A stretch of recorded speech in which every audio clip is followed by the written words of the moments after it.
President Trump's 9-day journey is starting to head towards the close. This was a very significant trip, not so much for the actual events of the trip, but for the choices. You see the reception when he came off of Air Force One in Saudi Arabia, and everybody was there to meet him. What he did in Israel, I thought, was incredibly moving. Then to meet with the Pope, I really have the full trifecta, but to meet with the Pope, I thought it was a beautiful trip, and I couldn't be more proud of him. President Trump's son-in-law is willing to cooperate, we're told, as the FBI is reportedly looking into his meetings with Russian officials. Kushner's lawyer said he has not been contacted by federal investigators. Well, what you see here is the politicization of the FBI. There's no objectivity here. I'm not sure that there's much of a story here other than it's a distraction from everything else that is going on. You may have heard that things didn't exactly go the way I planned. But you know what? I'm doing okay. I won't lie, Chardonnay helped a little too. We were curious about the past presidential election of a man whose presidency would eventually end in disgrace with his impeachment for obstruction of justice. And the fact that she brings up impeachment is kind of ironic since her husband was impeached for perjury. I think she needs to spend more time in the woods because clearly she hasn't moved past the election. She hasn't moved past losing. Eat before or after? I've already eaten. We didn't do a segment on it, but I went and I got a breakfast sandwich. Bagel or something. So good. So we've got grills. We're grilling because you're going to be grilling out this weekend on this very sacred weekend. Happy Memorial Day weekend, everybody. Pete is like Bugs Bunny, you know, when like the scent of like bacon floats by, like gets up and just like floats by. I mean, who is it like that? I mean, if maybe you're waking up in your house and you smell the bacon. Yeah, go make some bacon so your family wakes up to the smell of bacon. Nothing better.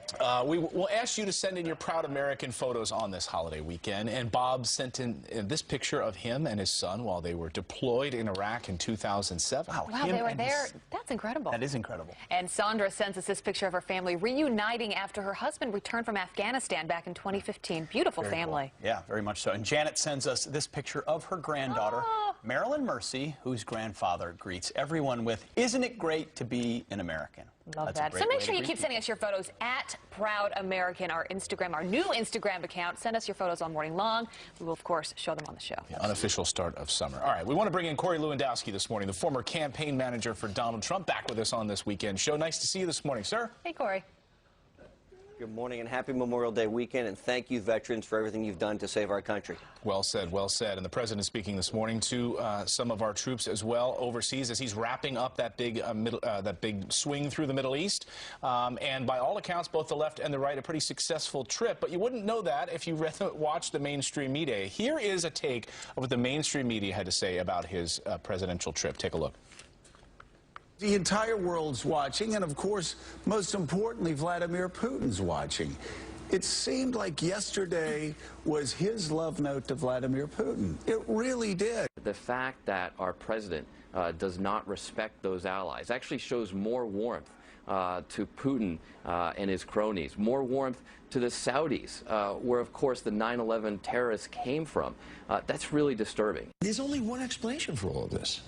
And it's all the other stuff that his ally, that his brethren, that his butter, his cake is being buttered somehow with the Russians. Everyone in the world cares about what Donny Deutsch thinks. But the way that the media has been portraying this is that he scolded our allies of NATO, but he cozied up to our foes in Saudi Arabia. How do you see it? You know what I see? I saw a president who is continuing to hold to his campaign promises. And when he went to NATO, he didn't back down. What he said was, it's time for other countries to pay their fair share, just like the original arrangement was in place for. And you know what? That takes guts to do. And what the mainstream media doesn't want to report is that under the previous administration, you know, nations got a pass. They didn't have to pay their fair share when it came to NATO. And all of a sudden, the president goes out and says, you know what? If you want the United States help, feel free and be willing to pay what you've agreed to pay. That's the right thing to do. He went to Israel. He went to Saudi Arabia. He's now in Italy with the G7. This has been a phenomenal trip. By all accounts, the mainstream media continues to refuse to give him the credit which he deserves, which is showing that the Americans, once again, are the dominant force in the world, and reassuring our allies that we're going to stand with them to fight global terrorism. Yeah, Corey, he's hoping to carry that momentum, right, when he comes home from this trip today.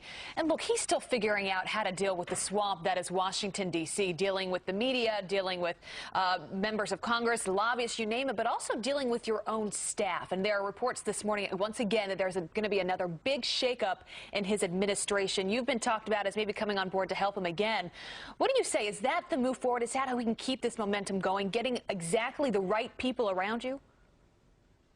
Well, it's always important to have the best team possible around you, and what I think you see is that, as you know, this administration has been fairly slow in filling out some of those presidential appointments, and that's what has allowed the deep state, and particularly the intelligence community, to continue to leak information. We saw a story last week that 3 staffers have been identified as leaking classified information. Those people should be removed immediately, and there should be loyalists who are put in place.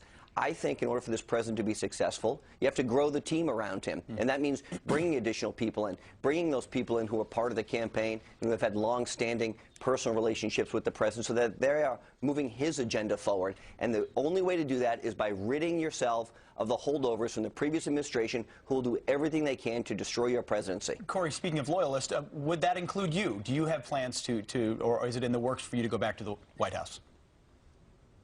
Well, look, I haven't spoken to the president about a job in the White House, so let me be very clear. I think it's fair to say that I've been a loyalist to this president, and if he were to ask me to come in and help him in a limited capacity, I would clearly look at that. But there are a number of considerations also, and I'm not the only guy. There's a lot of good people out there who want to help the president. And the question is, can you help best from being inside, or can you help best from being on the outside? And I can do and say things on the outside that I would not be able to do from the inside. So I'm here and able and willing to serve the president in any capacity, but I don't know what that would look like moving forward. One of the loyalists is his son-in-law, Jared Kushner, the target of a new Washington Post piece over the past 24 hours, which claims a bombshell. And, of course, the New York Times on board with this article as well. Reuters on board with this, that Jared Kushner had a relationship with the Russian ambassador, told him that we were going to set up a back channel of communication, which would be outside of the prying ears of the intelligence community. We would be able to talk to Russia and set up and have discussions about Syria and other things. That actually never came to fruition, that Michael Flynn was in the room at the same time. And now we're hearing another report this morning that President Trump is going to set up a war room when he returns to Washington in order to combat all of these Russian stories. What would that war room look like? Is there any truth to it? What can you tell us this morning, Corey? Well, what I think, if the president's going to set up a war room, it would be designed probably similar to what the Clintons did. And what that means is a dedicated effort to push back on the false narratives that the mainstream media continues to promulgate. And what we've seen in all of these stories is unnamed sources, unnamed accounts, no validation from anybody who's willing to go on the record. Everyone wants to speak, anonymously, because what they know is that the information that they're giving is either not truthful or unsubstantiated, and what the president needs is a dedicated team, either inside or outside of the administration, pushing back on these false stories. It's very important because what we have seen throughout the president's entire campaign and now through the beginning of his administration is the mainstream media does not want to tell the truth about this administration. 89% of the media coverage has been negative or false about this president moving forward when you look at the mainstream media. So it's time to put a team in place, a rapid response team that is sure to push back on these false stories and give the president the opportunity to move his agenda forward. Well, because at 7 o'clock last night, the Washington Post put this headline up on a Friday night. It is that the Russian ambassador told Moscow that Kushner wanted secret channel with the Kremlin. If you're watching any other network right now, it's Russia, Russia, Russia, wall to wall. And the New York Times adds, though, the meeting that Kushner had was to set something up for Flynn to be able to talk to Moscow about military matters. And, of course, that communications channel was never actually established. So is it not common practice that advisors of a newly elected president would want to talk to their counterparts of other governments? Of course it's common practice, and if you read paragraph 97 at the very bottom, it says this is what every administration does. And that's the crazy part. And then if you read paragraph 168 at the very, very end, it says, well, there's nothing illegal about doing this if it even did occur. So where is the there? What I don't understand is the mainstream media wants to promulgate these false stories, innuendos, accusations where there's no evidence that it took place, when they freely admit that even if it took place, there's nothing wrong with it. It's standard protocol moving forward for a new administration. And then further after that, there's nothing wrong with doing it. But that's not the salacious headline which sells newspapers. That's not the salacious headline which gets you clicks on your website. And what they want to do is drop these stories on a Friday night so that they can have everyone talking about Russia for the rest of the weekend when they should be talking about the Americans who fought for our freedoms on Memorial Day. Yeah, it's amazing how many misleading headlines you find today, and then you actually click on the piece and find that it really has nothing to do with the actual title. So unfortunate for the American people. But, Corey, good to have you with us this morning. Thanks, Corey. Appreciate that. Thank you. That's called clickbait. I know, hoping for And you some click. money. Yeah. And then you regret doing that. And it always gets me. Yeah. And that's why it works. That's why you just stay off the internet. Is that what you're unplugging? Just the tech unplug. guy's How about that? unplugging. Yeah, let's make a choice this weekend. Just unplug. Just enjoy I your love that. family. And Just like what eat some Corey more said, salt. And just, you know, and Barbecue pay salt respects. and unplug, and then pay your respects. Yeah. You're right. Exactly. I love that. All right, well, I also want to bring you some other headlines this morning, starting with the Fox News alert, and this is breaking overnight. UK police making 2 more arrests in the Manchester concert bombing. Officers blowing the doors off of a house and arresting 2 men aged 20 and 22 early this morning. There are at least 11 people now in custody linked to the investigation. Well, the bombing killed 22 people and injured 56 outside of that Ariana Grande concert. Meanwhile, Grande has announced that she's holding a benefit concert for the victims of the attack, saying on Twitter that she will return to England once she's able to confirm a date. But she's also facing some backlash for not visiting with the victims of the bombing, instead just flying back to the United States. Well, the Queen of England even visited those injured on Thursday. And with the busy Memorial Day weekend underway, DHS Secretary John Kelly is checking out security lines at Reagan National Airport. It's one of the 10 U.S. airports that are testing out new screening protocols for carry-on baggage, requiring any electronics bigger than a cell phone to be put in a separate bin. I am very, very confident that we're doing a very effective job in protecting. Now, that said, it's a constant threat, and we always have to be vigilant. Kelly also considering expanding a ban on carry-on electronic devices on airplanes to include flights departing from the U.S. It's going to be a busy weekend of travel, I'm sure. All right, well, fresh off her commencement speech bashing President Trump, a new interview with Hillary Clinton on why sexism cost her the election. We'll ask Lisa Booth, does she make a fair point? And just when they thought it was safe to take the field, the baseball squirrel is back. Go, go, go. You got it. Just looking for some nuts. Don't let anyone tell you your voice doesn't matter. In the years to come, there will be trolls galore. They may even call you a nasty woman. Things didn't exactly go the way I planned. But you know what? I'm doing okay. Well, that was Hillary Clinton reflecting on her election loss during a commencement speech at Wellesley College yesterday. And one thing she's blaming the loss on is sexism, saying in a recent interview this: once I moved from serving someone when she was Secretary of State, a man, the president, to seeking that job on my own, I was once again vulnerable to the barrage of innuendo and negativity and attacks that come with the territory of a woman who is striving to go further. So, sorry. Yeah, so why wasn't she making the same complaint when she lost to Obama back in 2008? Well, we're going to ask Fox News contributor Lisa Booth. Good morning, Lisa. Hey, guys. I kind of want to face palm right now. It is interesting. I mean, we are still hearing this excuse, this reason for losing, but you look back at 2008. We didn't hear that from her as much. No, and all we've heard is excuses from her as to why she lost, right? And I think every parent should take a clip of this and show it to their kids in a lesson of how to be a sore loser and how to not lose gracefully, because that's all we've seen from her. It's excuse after excuse. And look, she made the gender card a huge issue during her campaign. Remember, Madam Albright told women voters that there's a special place in hell for us if we didn't vote for Hillary Clinton, but she ended up losing a white woman to President Trump. She also struggled with non-college educated women in rural areas, particularly the Rust Belt, which really set her back, and she failed to capture Hispanic women to the same degree that President Obama did. So, you know, she really made this a centerpiece of her campaign, but yet still failed to connect with key demographics of female voters. And on the sexism part, I mean, I'm sitting here with 2 smart, powerful women. Oh, you're so kind. No, it's Go true. on. I You're will. saying. But she looks out at the women in the audience, and some will tell you that your voice doesn't matter. I mean, do we really live in a world right now where women are told their voice doesn't matter? Well, also, she was Secretary of State, so it's not like being a woman really set her back and failed for her to get forward. But I also get so sick and tired of her trying to portray herself as a feminist. Look, we all know that she very much capitalized off of her husband in his career and sort of rode his coattails to prominence. So, you know, please spare me that detail. But she also did reach, you know, the position of Secretary of State. So it's not like her gender set her back. She just was a bad candidate. She didn't connect with voters, and they just didn't like her. Right. Why are we still hearing about this then? I mean, I think back on past elections, right, with John McCain losing, then even Mitt Romney losing. I remember months after the election, we weren't hearing from them about why they lost or even complaining about the person that beat them. Right. Well, and also she is starting a PAC, which I fully endorse, and I hope it's the same people behind her campaign, because these are the same people who told her not to go to Wisconsin. These are the same people that told her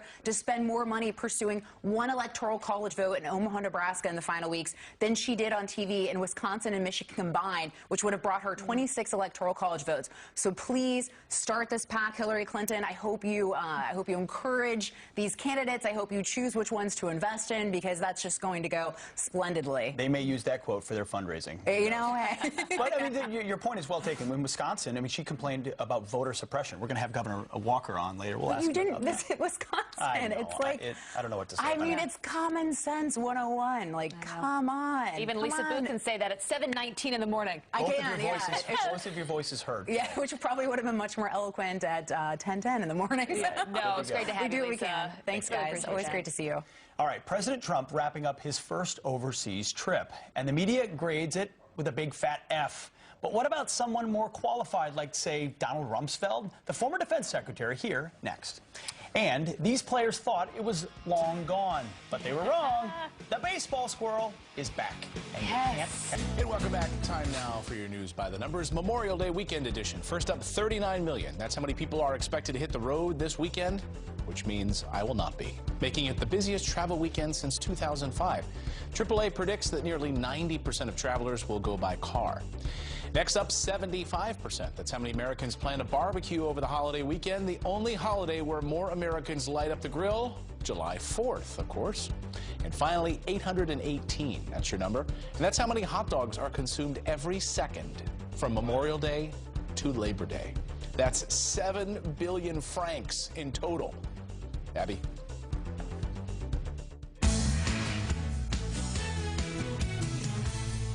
President Trump wraps up his first overseas trip with stops in Saudi Arabia and Israel and Rome, and big meetings with NATO allies and G7 leaders. So how did he do? Well, former Secretary of Defense Donald Rumsfeld and retired U.S. Marine Colonel Tom Mannion, both here to weigh in this morning. Good to have you both with us. Really appreciate that. Abby. All right, so we'll start off with this trip, Secretary. The first international trip wrapped up. What are your thoughts? How did he do? It's hard to believe it could be any better. To have a president of the United States go to Saudi Arabia and speak about the problem of terrorism in this world before 50 heads of state was an amazing accomplishment. His message at NATO was a message that people from the United States have been doing since I was ambassador to NATO in 1973. We've got a NATO target of 2% of gross domestic product being invested in defense capability so that the NATO alliance will be strong. Only 5 countries are meeting that target. Let's take a listen to what President Trump did say to our NATO allies. NATO members must finally contribute their fair share and meet their financial obligations.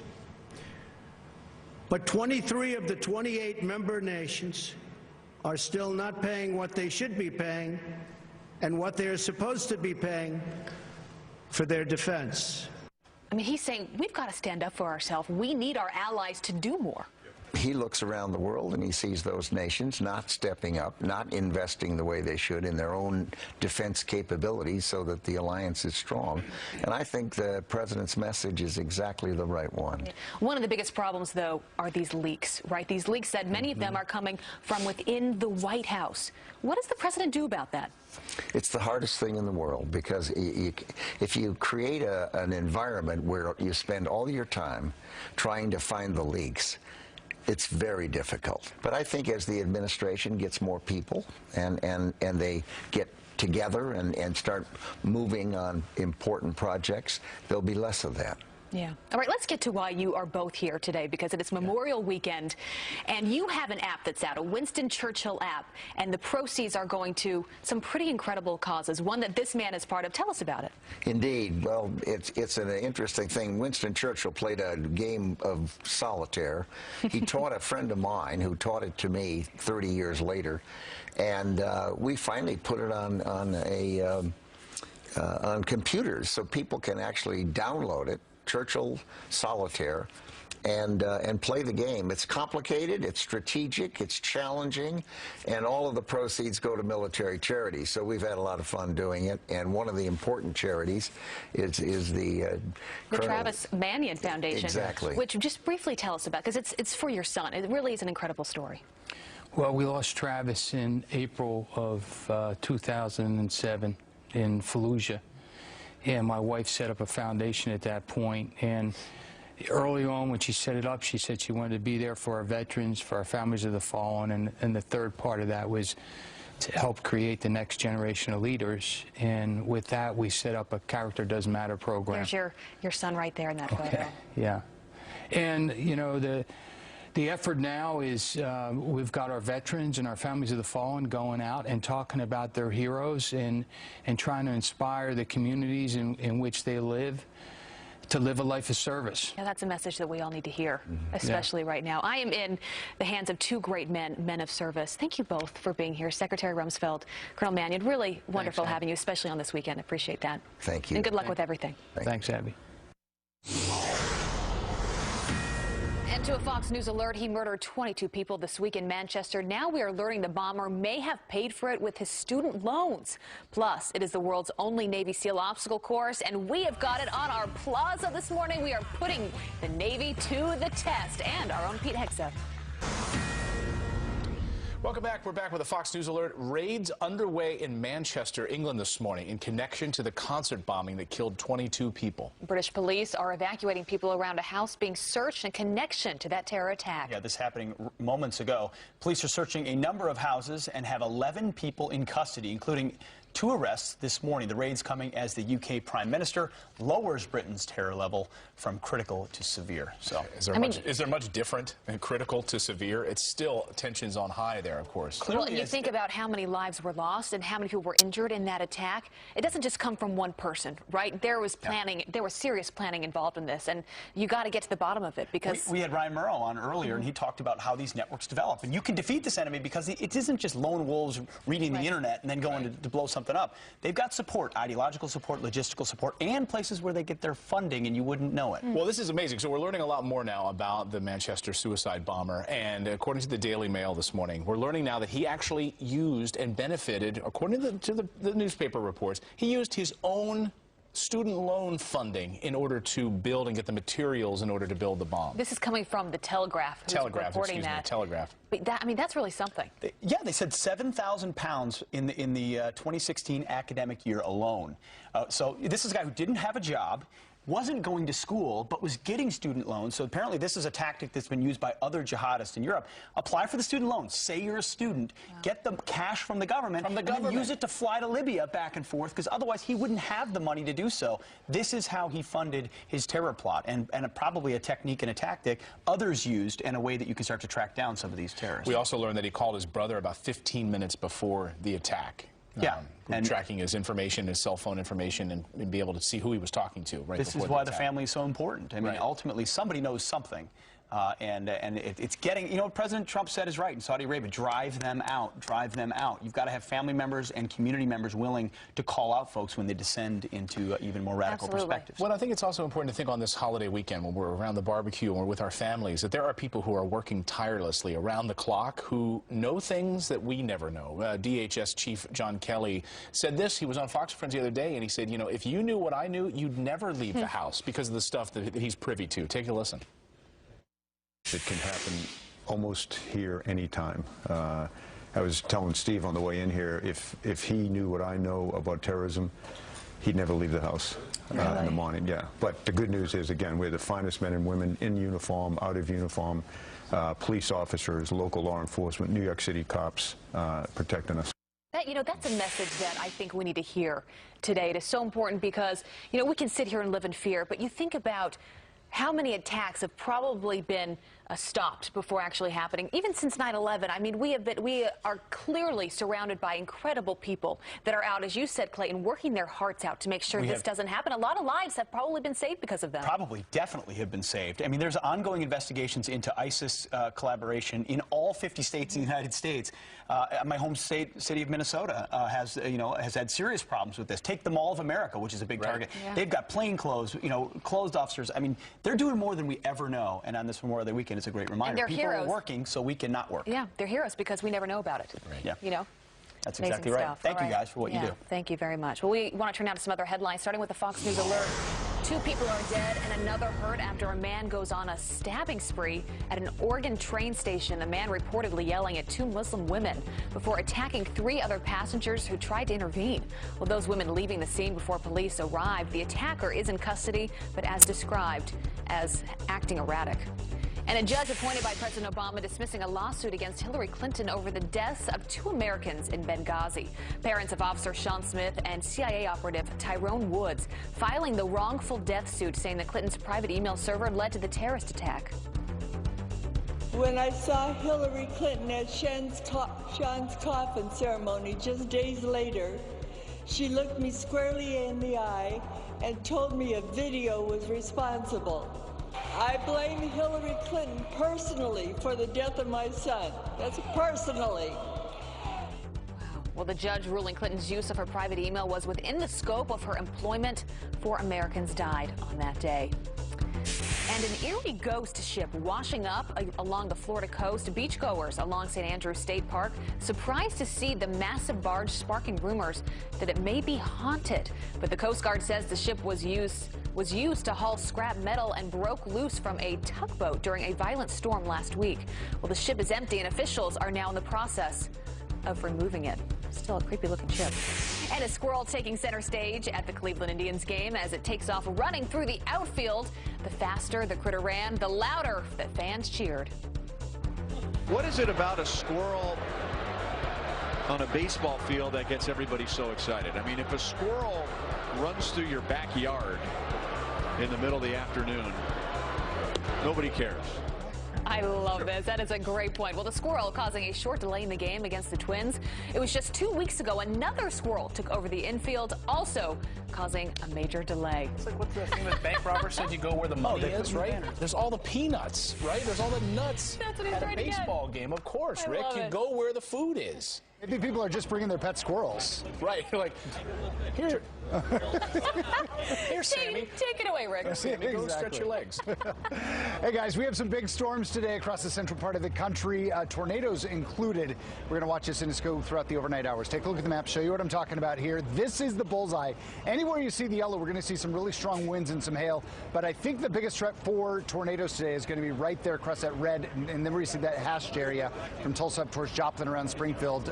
The threat for some pretty significant tornadoes. So watch that. It also goes throughout the overnight hours. Here's your forecast across the mid-Atlantic towards the northeast. Kind of a nice day, except across that central part of the country we'll see some severe weather. Down to the southeast, the heat continues. 95 in Orlando. Sounds nice. 95 and muggy. It's not nice. Oh, it's not 95. nice 95. No, it's the bad 95. Got it. Well, I snuck in next to Rick here. It's Fleet Week, and we're celebrating with the Navy, Marine Corps, and Coast Guard by putting them to the test with an obstacle course. Yeah, joining us now is Navy SEAL and CEO of Bone Frog Challenge, Brian Carney. Brian, welcome. Thank you very much, guys. Apparently, this is a new thing every year. We have to do a couple of these out here on the plaza. You guys are the ones who are doing this. Yeah. It's all right.